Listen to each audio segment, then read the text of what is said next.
Recording in progress. Hi, Jean. Okay, yeah, so if you came in before, we're going to record this and put it on a private section of the New York Woman Composers YouTube channel. So it won't be out to the public, but we'll have a link that we can share with you, and you can explore this a little bit more on your, like, when you want to. And other people who couldn't come tonight can see it too. Thank you.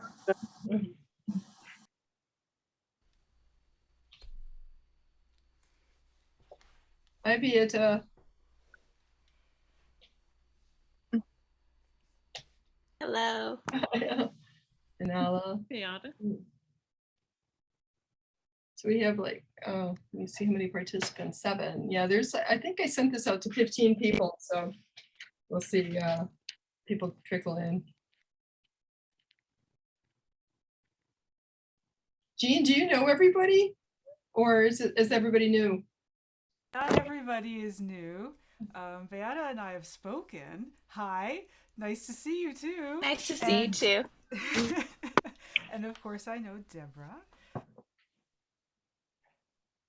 Hello, everybody. Hello.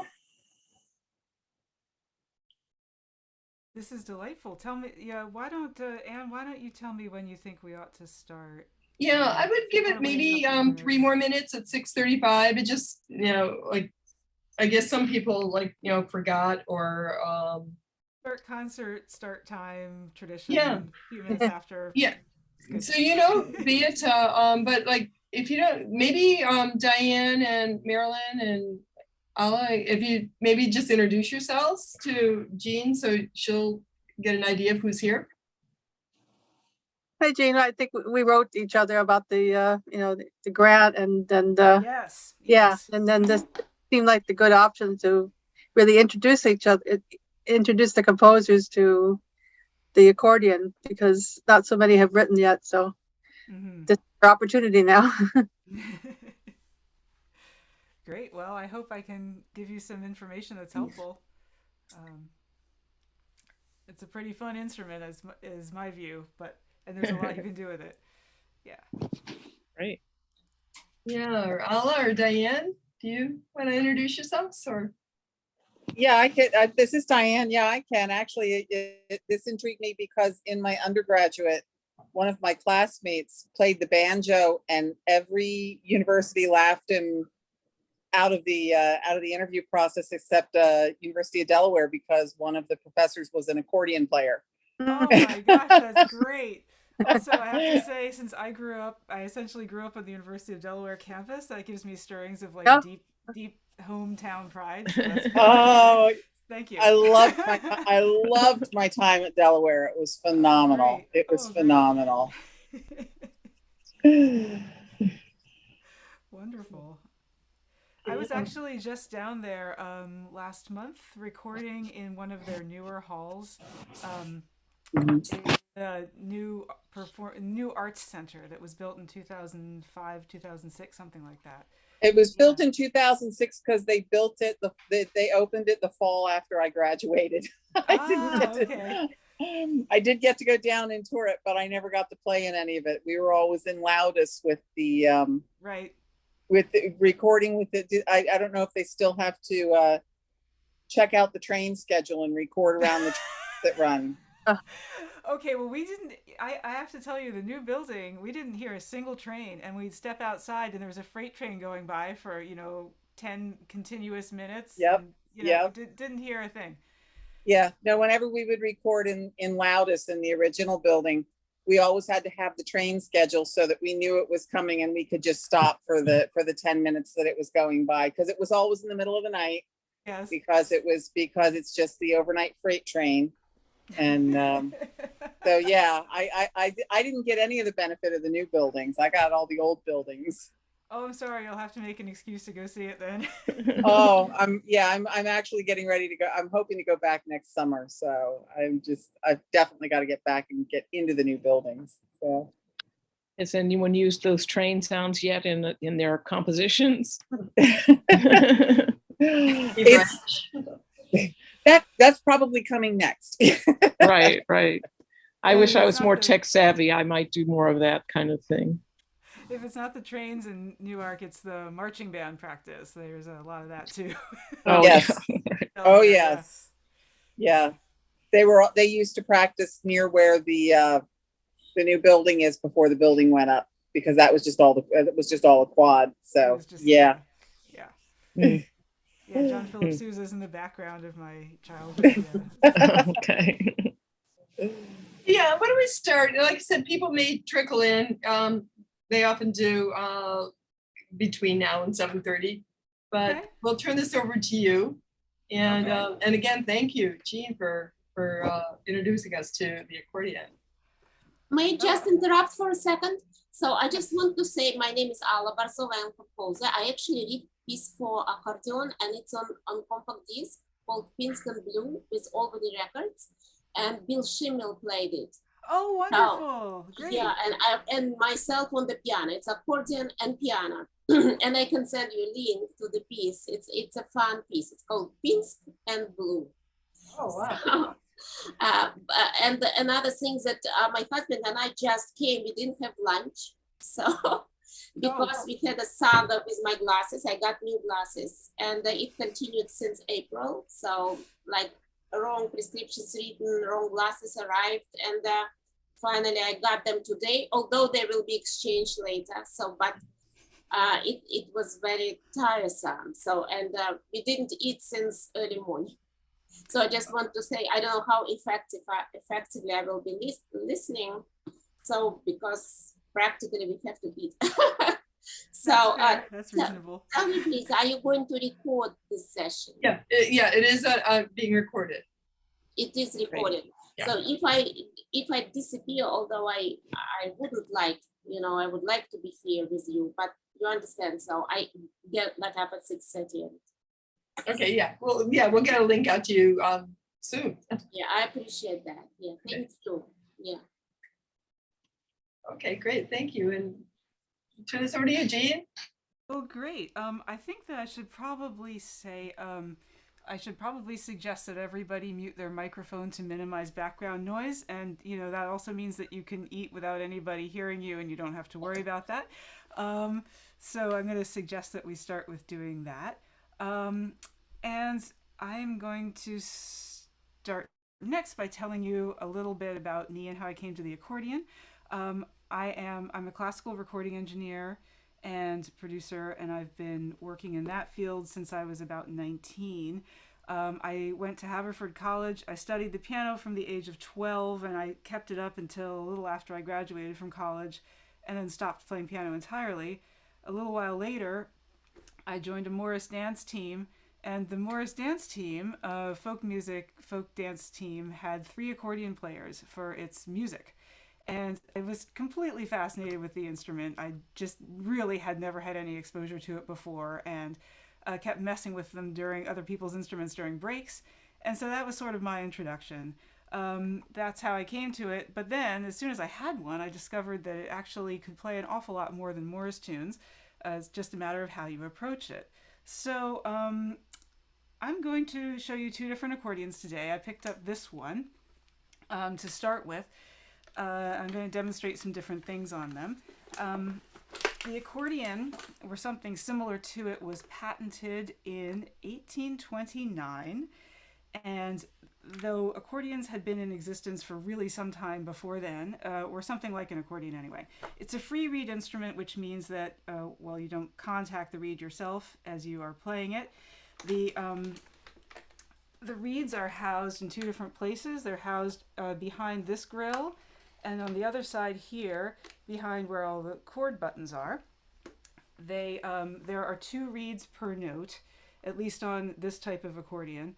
So as I open the bellows, one reed will be activated. As I close the bellows, another reed tuned to the same pitch will be activated. If one of them goes out of tune, it can sound very strange on either the push or the pull to have not the same note. So it's good to have a great relationship with an accordion technician. Now, I'm going to actually say this is a piano accordion. This is probably the most common type of accordion played in the United States. And this is a standard bass accordion, which means that it has buttons on the left hand which play has fixed chord buttons. So they are so you can play a bass note and a chord with 2 fingers. This is not the only type of accordion. This is the type I play, and as I said, probably the most common in the U.S. So I'm going to start by saying that the way that this works, the bellows are here. I'm opening it with an air button just to show you that how it opens and closes. If I press a key and I'm not moving the bellows at all, then nothing will happen except you will hear key clicks. So you'll hear that, no sound. As soon as I start moving air, you'll start hearing the notes just a little bit more. What's important to understand about the bellows and why I want to talk about them first is that the accordion's dynamics and basically every aspect of its sound are controlled by the bellow control. So if you want to play something and you want it to grow in sound, that's pretty easy actually.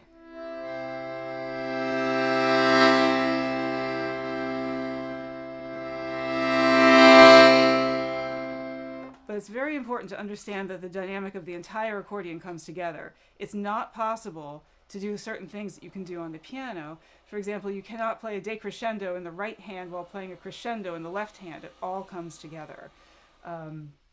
Balance between the 2 hands is pretty much also non-negotiable, except insofar as you can select different reeds in the left hand and the right hand. So we'll talk about switches and stuff like that next. Okay, so that is sort of an overview of the bellows and the mechanism, without taking the accordion apart, of course, to demonstrate the insides, so which I'd rather not do. So I'll show you the left hand of this accordion. I'm going to get a little closer so that you can see that it has 6 rows of buttons. This one here is marked with, I can feel that, you can see that. It has a couple of scorings a few notes away, which also give me a guideline as to where I am by feel, because I can't see the left hand at all. So where the marked button with the little jewel in it, that is middle C. The first 2 rows of the accordion are the bass. Actually, that's the second row in, is the bass row. The row over here that I have my fingers on now is the counterbass. And then it's all arranged out. The chord buttons are arranged as major thirds, minor thirds, sevenths, and diminished chords. So here's how that works. So here's a C note, and here's the chord. So together we have, if we want a minor chord, we go 1 row over with my index finger, and a 7th, and out here, diminished. Now, if I want to play, what I use the counterbass for, oh wait, getting ahead of myself. So the way that the left hand is laid out, it's laid out in a way that's particularly useful for playing folk music. So the left hand is arranged in the circle of fifths. So here we have a C chord, and here we have a G, and right below the C we have the F. So that's fantastic for playing something like, here we go.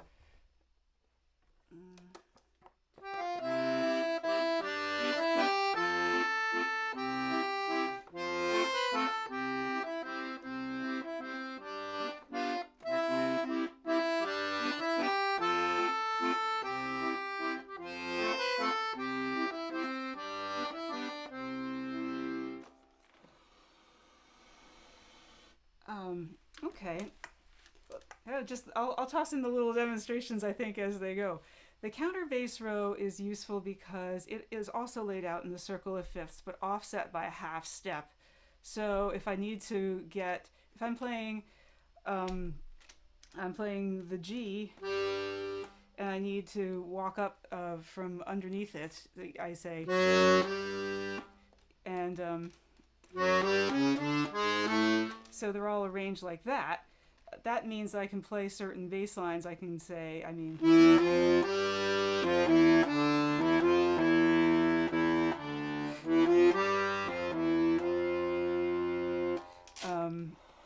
really quite easily without moving my hand very far. That turned out to be pretty useful. As soon as I discovered that there was a counterbass row, the first thing that I did was try to learn how to play John Dowland on the accordion, which might not be the first thing that you'd think of, but that's what I did. So I'm gonna play that. If you'd like to hear, I'm gonna play Lacrimae, but only one time through each section, and you can tell me later if you think that that's a good idea or not.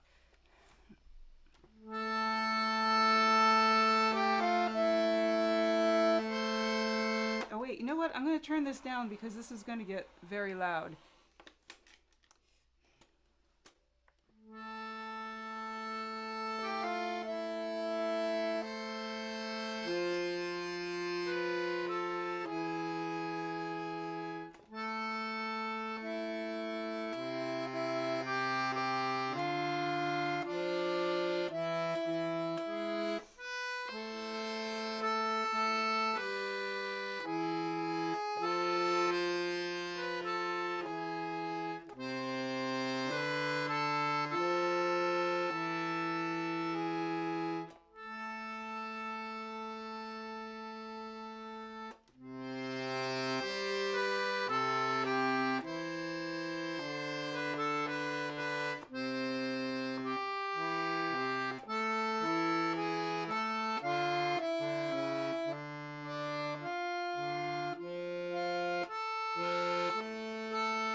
So that's a pretty simple arrangement. That's just the bass line and the treble line, and that's the first thing that I did with this. And that's what you can do with just the bass row and the counterbass row in the left hand and the keyboard side here. So that's pretty good. You did notice, I'm sure, that there's an octave break that's a little awkward.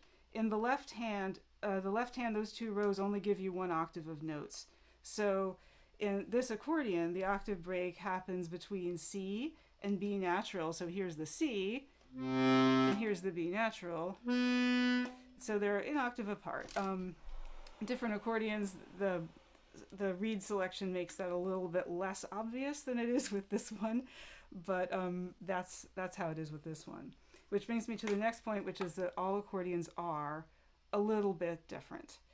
Pretty much any concert accordion, like Dr. Schimmel's, for example, will have 120 bass buttons and the 2 rows of counterbass, and then all the other fixed chord buttons that I mentioned before. Also have 41 keys in the right hand, and usually, but then things start to get a little different. Depending on the type of accordion that you have, how many reeds are available to you, you could have, this one has 5 switches, so I have 5 voices available, and I'll switch accordions to show you a full range.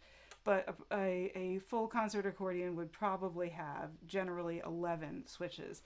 And now I'm going to switch to show you some options with that. Unfortunately, I do own a concert accordion with lots of options in both the right and the left hand. However, it weighs 27 pounds, and when I play it, my left arm comes out of its socket. So I no longer am able to play it, and I have to use multiple accordions to demonstrate things. Okay. So this is actually a concert bass accordion, but it has an unrelated left-hand system, which I can talk about if you want to know more about variety in instruments. Most accordions, as I said, concert accordions do have 41 keys, but some of the smaller ones used for folk music or strolling is people walking around and playing as they walk around, will tend to be smaller, lighter. They will not have as many buttons in the left hand. They will not have as many keys in the right hand. And that means that the instrument is smaller, the weight is reduced, the number of reeds is reduced, the number of options is reduced. Now, I'm going to move a little closer to the camera to show you this. So here we have, let's see, is this upside down or right side up? Starting here, I don't know if you can read what it says on them. They're marked with a series of circles with lines in them. Now, are the words upside down or right side up for you? I don't know if you can tell. My cat just came in. So the way that the reeds are indicated is like this. There's a circle. It has 2 lines across it. In the middle, that means that there are sort of 3 areas. In the top, there can be 1 dot. In the middle, there could be 1 or 2 dots. In the bottom one, there could be 3 dots. And I'm going to, I'm going to do screen sharing to show you an example of that. Just a second. Because, come on, open. And here we might be able to see this. Okay, can everybody see this, I hope? This is an image of what I'm talking about. These are how these are marked. And I'm going to play for you. These names have, names are somewhat variable also between accordions. But one reed like that, open like that, I'm going to play what we call middle C. Would sound like that. 2 reeds, open at the same time. Sounds like that. They're slightly detuned, usually about 6 cents apart, so that there's a bit of a vibrato-y sound to them. This one a little more so than many. This is 2 middle reeds and 1 upper reed. And this is 1 middle and 1 upper reed. Then this is only the upper reed. Going down in the other direction, lower, middle, upper. The 2 middle and 1 lower. And then here's one where we skip the middle octave, lower and upper only. And then this one is lower and middle, and then just 1 lower. Which means that the accordion's range in terms of pitches is like from down there to up there. And if we want them all open, then we have this. So I'm just going to go from the bottom to the top and play a quick scale.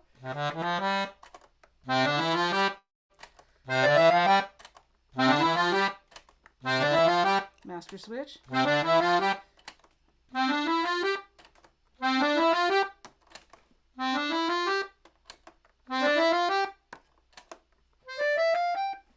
So we have a variety of voices. It's sort of like a analog synthesizer in that regard.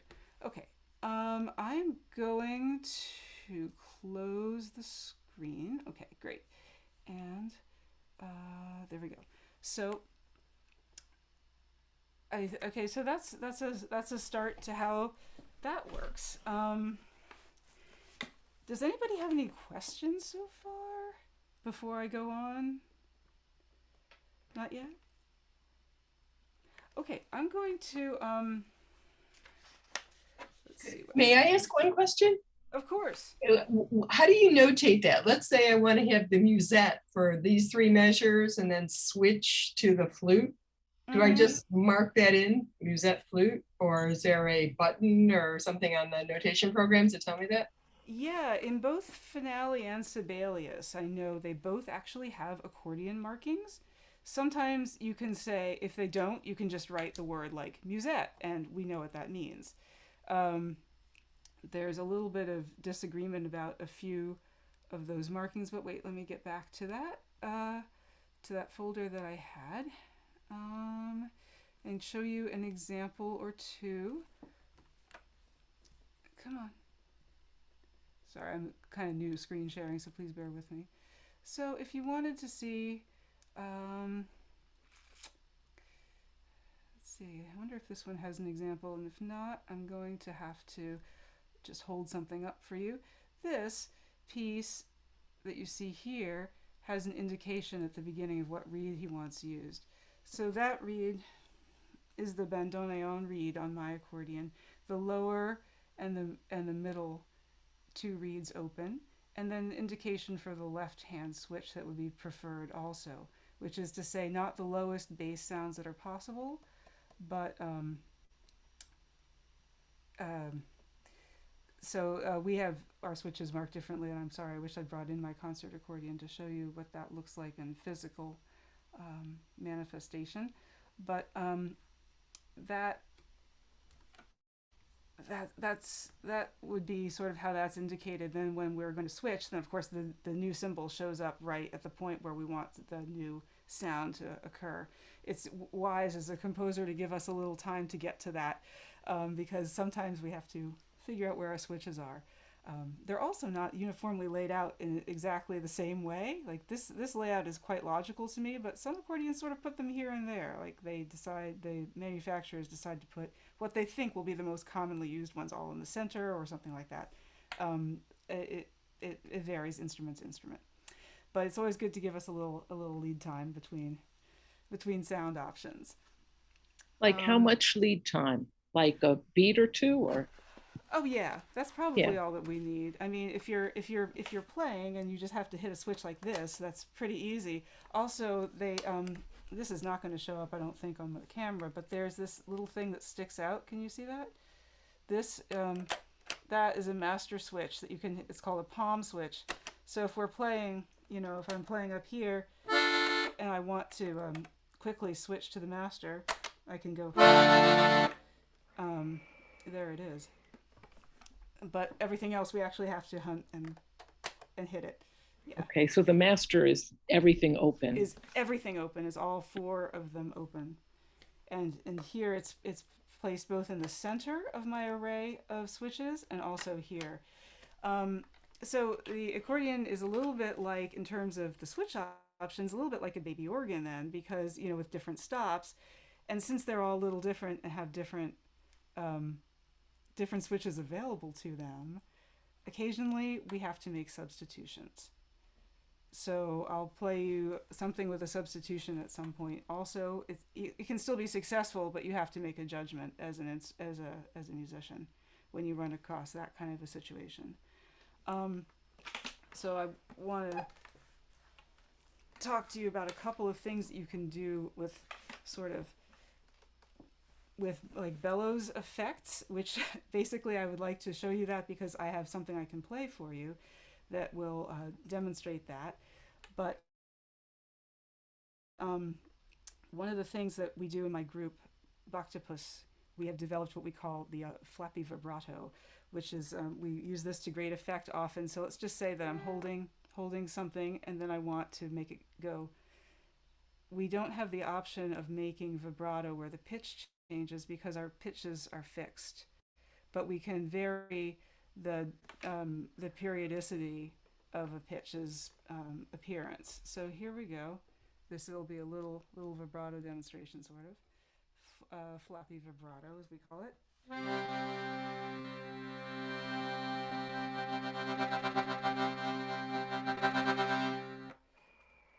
There are a lot of different bellows effects that you're able to do. One which I'm not very good at, once again, because of the problem with the arm, is bellow shake. This is super common in folk music. I'll do a quick demonstration.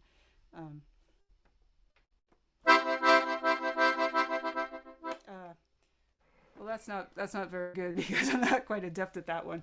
But it's super common actually in polka music. If you hear polka music, a lot of people play it with the left hand going back and forth, and it sort of sets up a beat. You can set up a rhythm using that. So like, or a lot faster. I guess that's a few things. A few other vibrato options that we have are the violent knee shake. This is you can't do this too often because it sounds like a sound effect. So let's just say I'm going to play a chord, and then here comes the knee shake.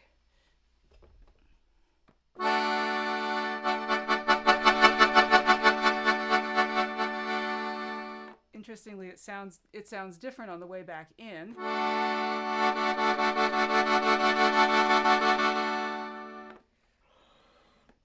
So yeah, there's one where the bellows direction affects the quality of sound. Generally speaking, it should be seamless as we go back and forth. Another bellows related thing, though this is not a sound effect, is simply about phrase length. Just as singers need to breathe, or cellists, for example, need to change bow, my phrase length is definitely regulated by the length of my arm. So I mean, I can go out pretty far, but at a certain point I have to come back. I just run out of arm. So we can't have an infinite drone, for example. It doesn't happen. There's always a change. So, here's a drone.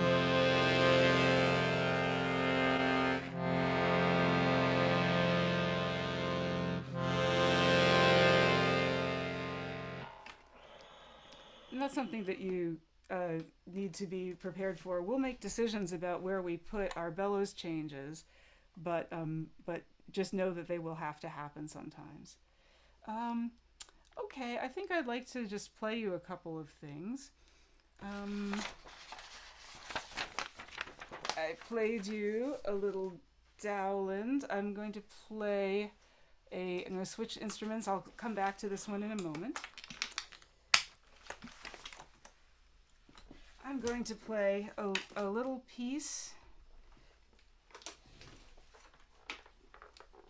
relatively simple. This one will use an ostinato bass. It will use two different switches in the right hand, only one switch in the left hand. In this instrument, the switches are controlled with this shiny bar. That will change from to. And for this piece, I use the lighter sounding bass. So, and this piece is called Spin Cycle. It's by Guy Klosevic. It is it's relatively short.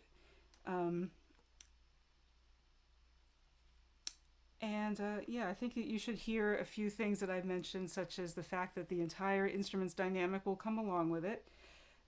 You'll see where I put the bellows changes. And hear the differences between these switches. And then he does another reverb that I forgot to show you, which is one that you do with the keyboard.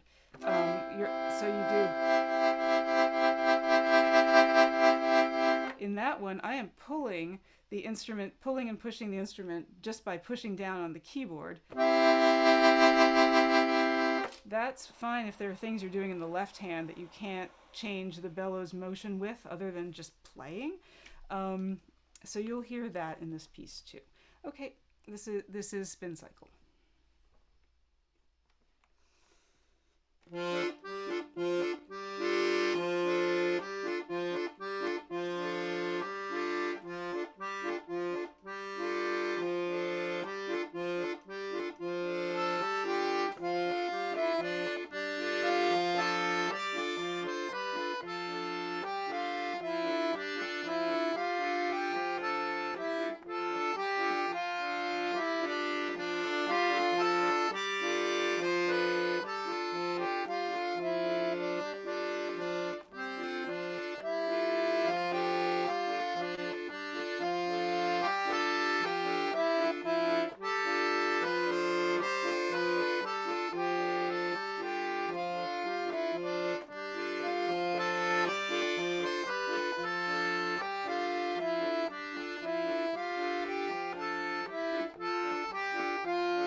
Thank you.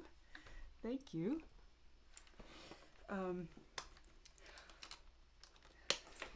So I think that playing you examples might actually be the best thing I can do right now. I think one of the classical pieces that exists for the accordion is the Suite for Accordion by Alan Hovhannes, and I can play you the first movement of that on this instrument. He chose because he chose to avoid using the chord buttons in the instrument and used only the bass and counterbass, and wrote the entire piece with only that in the left hand. Quite a lot of other things happen, of course. So I'll play you the first movement of the Hovhannes Suite.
So that's that.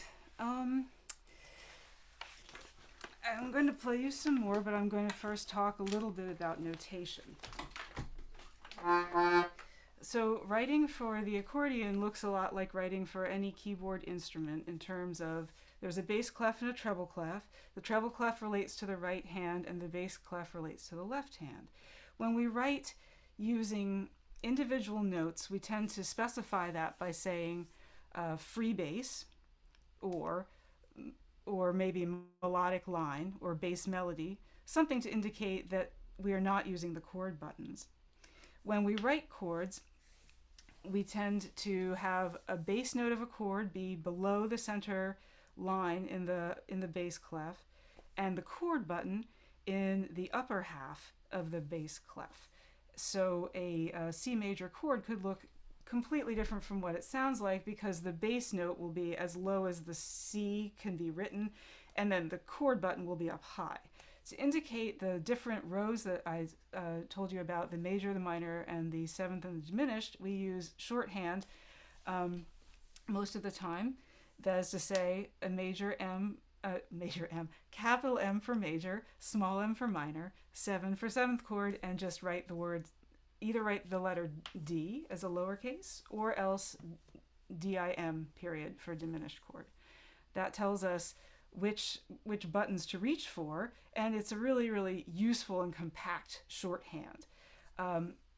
For people who play different types of accordions that have only individual buttons in the left hand, they know how to read that and how to decipher it, translate it into their own instruments.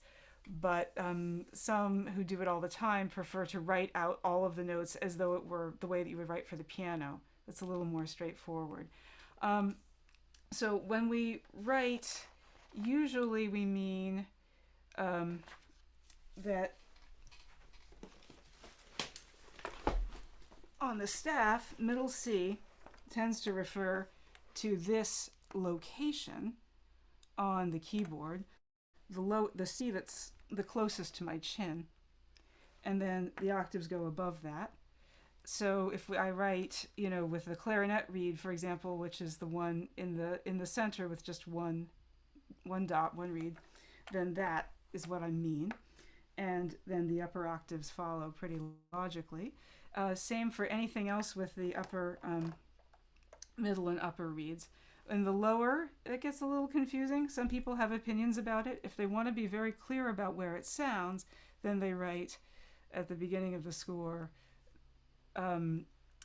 they use like sounding pitch. They'll specify that. And then if you want to play something on the master switch or the bassoon or organ or bandoneon or anything that uses a lower reed, then they'll put a small 8 underneath the treble clef symbol to indicate that still means middle C. So you have to kind of mostly that just means middle C where you see it, and then you hit a switch and that's it. But if a composer wants to specify where it sounds, then that's the notation they use. I'll send you more written information on that if you're interested. Anybody who wants to can email me, and I don't know if I can write my email in the chat, but I'll do that towards the end. I'll write my email in the chat, and anyone who wants to contact me for more information or links, I can send you the document that you saw briefly that lays out the keyboard, the ranges, and all that kind of stuff. Okay, so I'd like to play you a couple of things on this accordion. Now, I promised to talk about the standard bass accordion and the standard bass piano accordion, but this accordion, as you can see, does not have 6 rows of buttons. This is an alternative system. Usually people will have the standard bass. Some people have this type or a similar type, which is called a free bass. This one's a chromatic free bass. Now, and the one that you saw, the accordionist who you saw, who had buttons here and buttons here, that's a chromatic arrangement. The right hand would have probably 5 rows, maybe 6, of buttons in the right hand that are all arranged chromatically, and the left hand the same. So this is not an example of what I promised to show you, except insofar as it demonstrates that the accordions are just not really entirely alike all the time. A couple of pieces that were written for this particular accordion and its setup are getting debuted tomorrow at Dr. Schimmel's Accordion Seminars. And I think I'll play them in reverse order. So this was written for me by Malia Watrous, who is a composer in Seattle. And this is the first thing that she wrote for accordion. I gave her a sort of a talk roughly like this, and this is what she sent back. It was pretty fantastic. This is the middle section of her piece, and it's called More or Lessly. This uses a lot of the effects that I showed you about vibrato and shaking the accordion in different ways. And the piece has a lot to do with tension and the point where tension breaks. So I will play you More or Lessly. Now, this is officially debuting tomorrow, as I said, so we're going to call this a preview, and you get to hear it first. Okay, More or Lessly by Malia Watrous.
Thank you.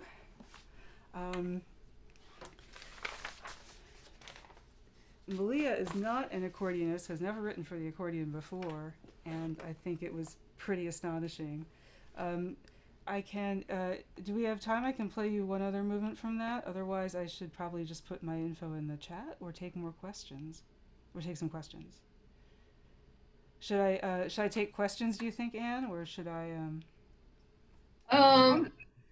Yeah, we can ask some questions, and then if you have a couple minutes to play the other one, it's really beautiful. So, and it's great. Thank you. Really gives a good idea of what's possible. I have one question. I'll start. Please, please. What does a slur mean in accordion? Is that the going, like extending it and coming back, or is it? It probably means to. It would mean to connect notes to us. It would mean so. For clusters, you just have to hold them down. But slur is different. So a slur, I mean, I could play notes individually, like I could play. But if I'm playing a more slurred, it's a little more legato. I suppose that's probably what it would mean. But it has nothing to do with the expansion or contraction of the bellows. I don't think so, no. I wouldn't read it that way. I would read it as a connection of a line and trying to make the notes kind of blend one into another. That's how I would take it, unless someone told me otherwise. Is there a particular notation that we should use if we especially want to change the expansion or contraction at that moment? You mean like to mark where a bellows change takes place, in or out? Yeah, just like we would, for like mark breath for a wind player or a singer. Okay, yeah. You might either, you know what, there isn't a fixed one. The notation that we use for in and out is the same as like up bow and down bow, pretty much. So I have all these down bows and up bows written into my accordion part for this piece here, beginning of the piece by Malia. I don't know if you can see, but right at the beginning I do have some up bows and some down bows written in there, and so that's how I indicate it. If you however, because all of our accordions are different sizes, that means, and our arms are different lengths, that means we kind of have to decide where those go. You might take a symbol like the up bow, for example, and say, this indicates a bellows change should happen specifically in this place.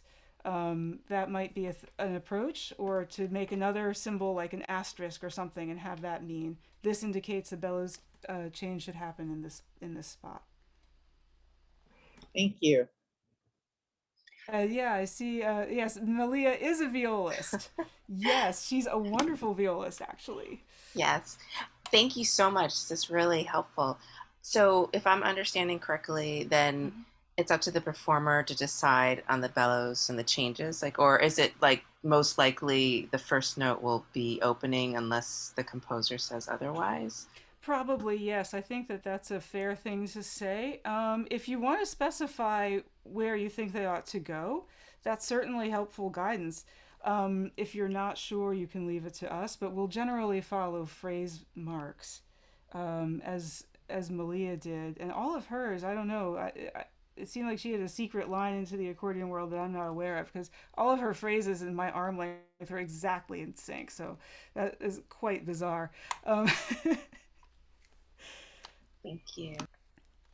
Now, the dynamics would have to be, if you had a very long phrase that you're pulling out the bellows, the dynamics would have to be lower than if it was loud, right? Yeah, it would have to start, like in the piece that you just heard, the crescendos, I have to start all the way in or all the way out to make it all the way through that line. It took a little figuring out, to tell you the truth. But yeah, that's pretty fair. Otherwise, you will have a bellows change. I'll just hold a chord and do a bellows change.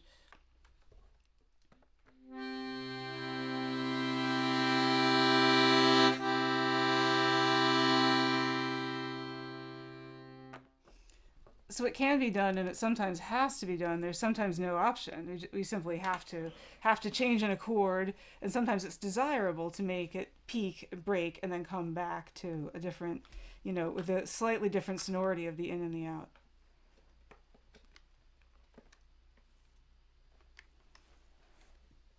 Does that help?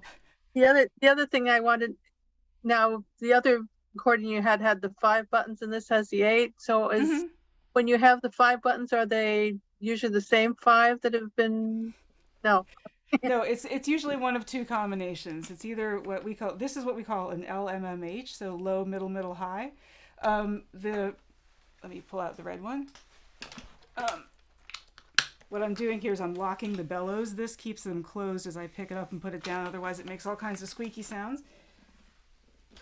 Okay, so yeah.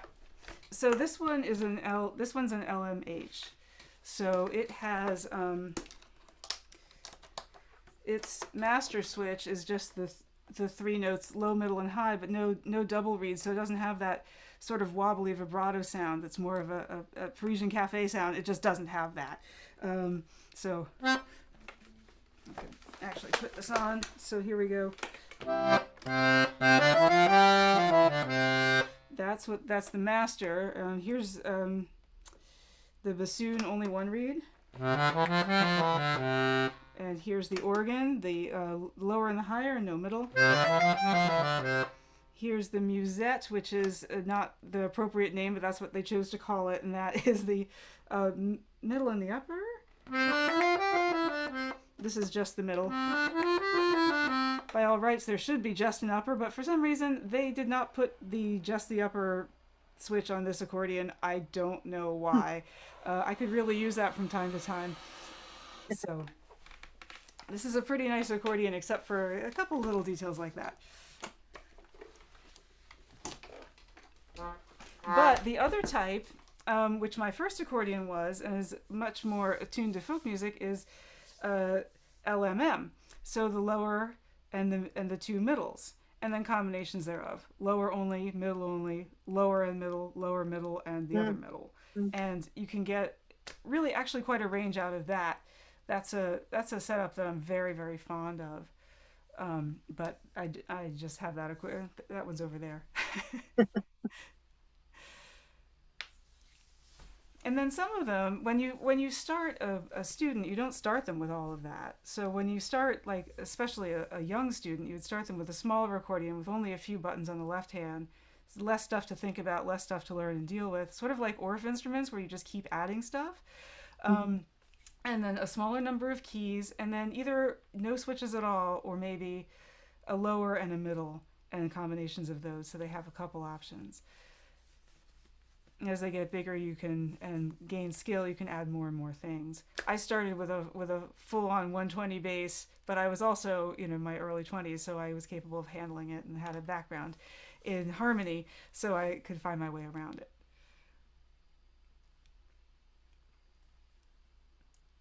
If you have chords that are not tonal chords, then you just have to finger individually. Is that how that works? Pretty much, yeah. Either you can use a combination of the reeds in the fixed chord buttons if you're willing to figure out where they all are. So you could use a combination of the ones where the chord buttons tend to sound two notes. So if you work out which ones they are, then you can press two at once. That's actually done quite a lot. But depending on what kind of chord you're trying to build, it can get super gnarly down there. It can just get very hard to reach the combinations properly. Yeah. So it's definitely worth trying. It's really easy to make some combinations like I should just keep this on to show you things. Like lots of relatively simple jazz chords are pretty easy to do. Like here's a bass note, and then here's a major, and there's here's a combination. So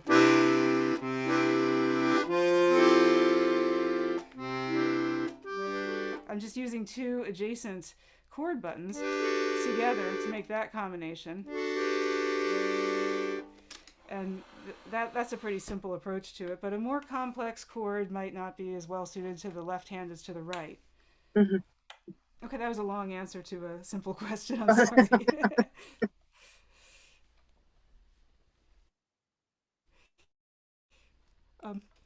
Thank you, Vanna. Thank you. Yeah. Well, I'm going to put my email into the chat. So if anybody wants to email me, it's actually quite simple. It is it's my last name spelled backwards at yahoo.com.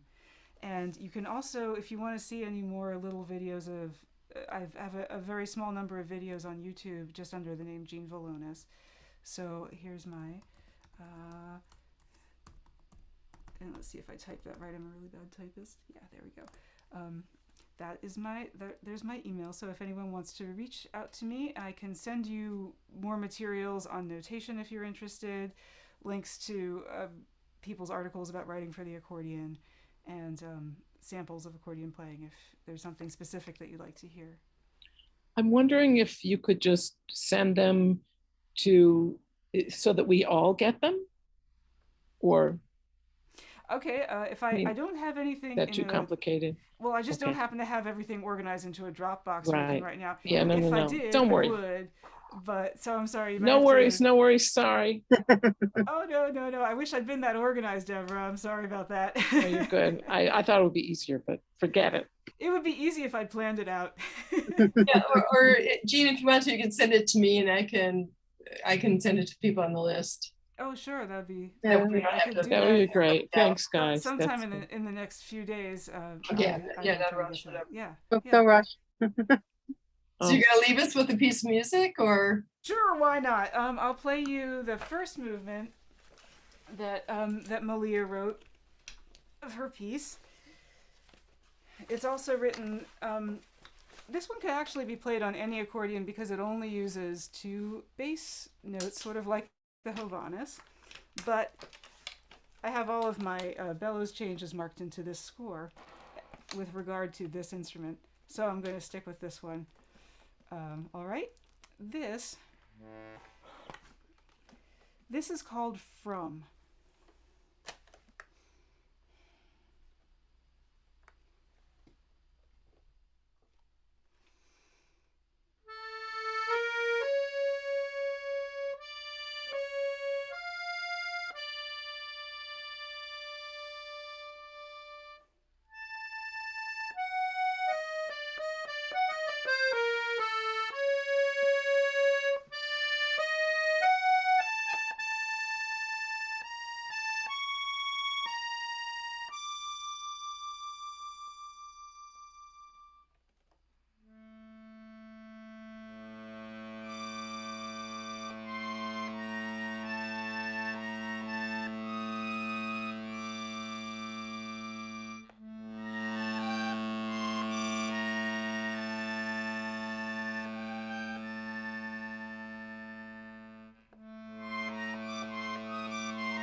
Well, thank you, everyone.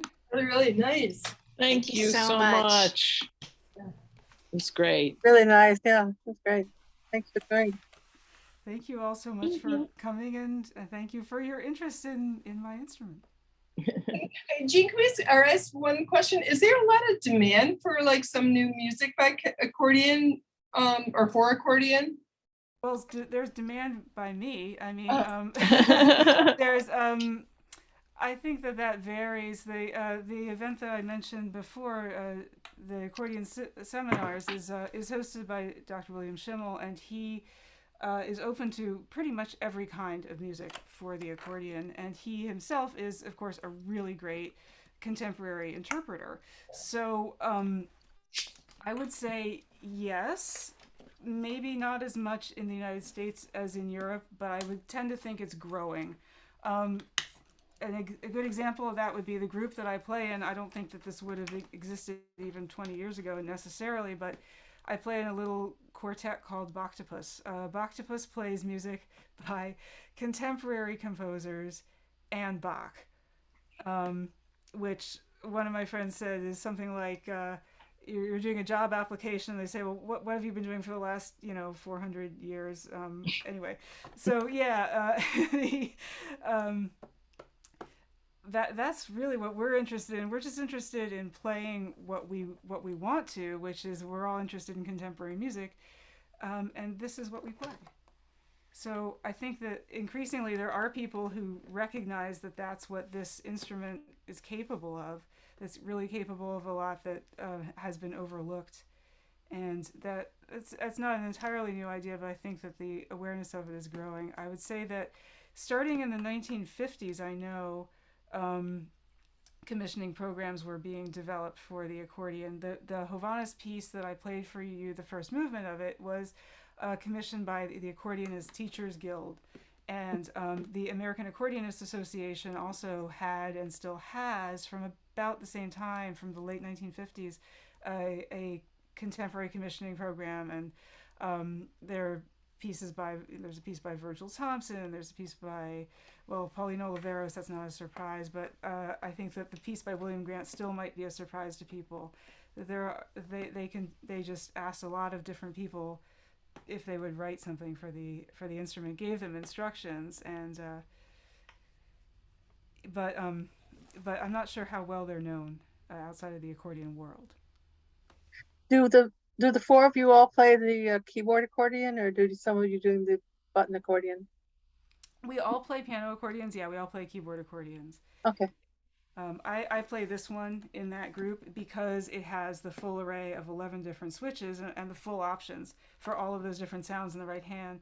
And writing for the accordion quartet usually is primarily part like voice writing, like individual right hand parts. We sometimes use another accordion type called the bass accordion, which is approximately similar range to I think it's supposed to be a similar range to a double bass, but anyway, it's just quite has the reeds are enormous to make a pitch that low, and it only has a keyboard. It has no buttons on the left hand, just a handle, and it takes a lot of force to play it. Yeah, so we sometimes use that if we're playing, for example, a Bach fugue that has a bass part, and we want to pull out the lowest notes that we possibly can. That's the instrument to use for that. Okay. I'd show you that, but I don't have one. I'm sorry. I think there is a Kubaidulina big piece for accordion. Sorry? I think there is a big piece of Kubaidulina, and the Russian composers actually were writing for accordion quite a bit. Yeah, I think Kubaidulina and Schnittke, they all have like extended pieces for accordion. They do. You're right. Yes, thank you. That's true. I think that there's a lot more activity on the other side of the water in that kind of composition, to tell you the truth. But also, I think that she tends to write more pieces that are played on button accordions. Yeah. But I feel like I've mostly heard that. But yeah, you're right. Button accordion actually in Russia, Belarus, whatever, it would be called bayan. Bayan, yes, that's correct. It's not accordion, it's bayan. Yeah. Yes. Yeah. And my piece was written for concertina. It was commissioned as a piece for concertina by a gentleman called Alan Atlas, who was professor at Union Grad School, and he commissioned me this piece, and I wrote for concertina. But then I showed it to Bill Schimmel, and he added. And by the way, I'm surprised by myself listening to you, why I never asked him what did he add, because he played it a lot and recorded on CD, but I never transcribed what he did, and he did something. I would be interested to show you and what you would say, what, and send you recording, because he obviously did something.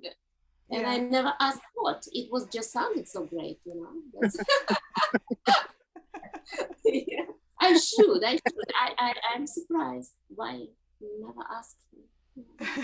It's okay. I need to write it as a score, because in Belarus I was asked, please send the score, and the score is for concertina, not for accordion. They have huge accordion association in Belarus. I know that. Probably in Russia too. I don't know. They need pieces. They ask for pieces. Dissertations are written about music for accordion, contemporary, so on, so on. Yeah. Okay. Any other last questions, or we can let Jeanne go? No, but thank everybody for coming to this Tutti. Next one is in 2 weeks. We're writing for a chorus, and we'll get a notice out about that probably Monday, and hopefully we'll see you all again then. So Jeanne, thank you so much. I learned a lot. I think we all did. It was great. A lot to absorb. Thank you so much. Thank you. Really helpful. Thank you. Thank you. Thank everybody. Okay. Bye-bye. Bye. Great to see everyone.